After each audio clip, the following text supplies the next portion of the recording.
Salut tout le monde, tu vas apprendre à résoudre facilement cette équation. Je te montre ça rapidement. On a ici une équation que l'on nous impose de résoudre à l'aide de factorisation.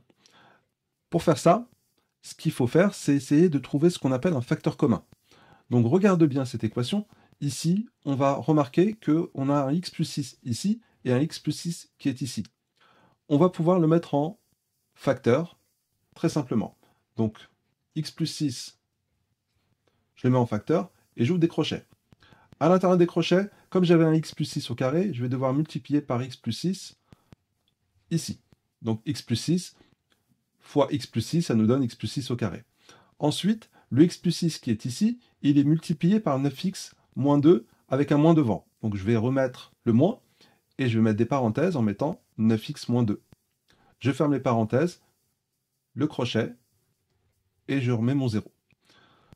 Ce qu'il va falloir faire maintenant, c'est de s'occuper de ce qui est à l'intérieur des crochets, d'essayer de développer et de réduire ça.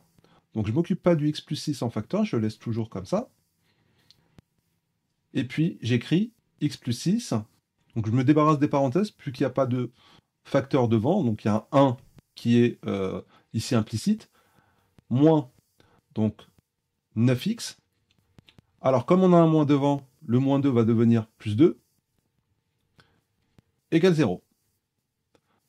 Donc j'ai x plus 6 en facteur, facteur 2. Alors x moins 9x, ça nous fait moins 8x. 6 plus 2, ça nous donne 8.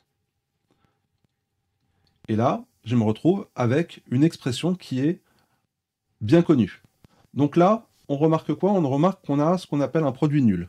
Donc quand un produit est égal à 0, cela signifie que chaque facteur peut être nul. Donc on obtient donc ici deux solutions.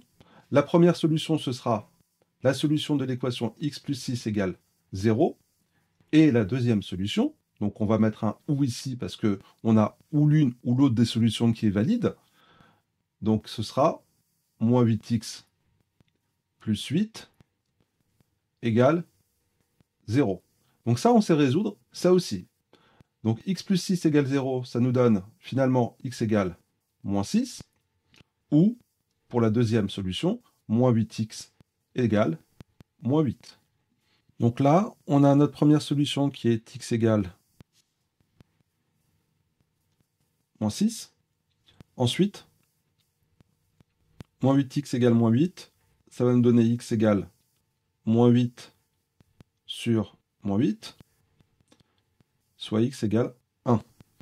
Donc on se retrouve au final avec deux solutions, x égale moins 6 et x égale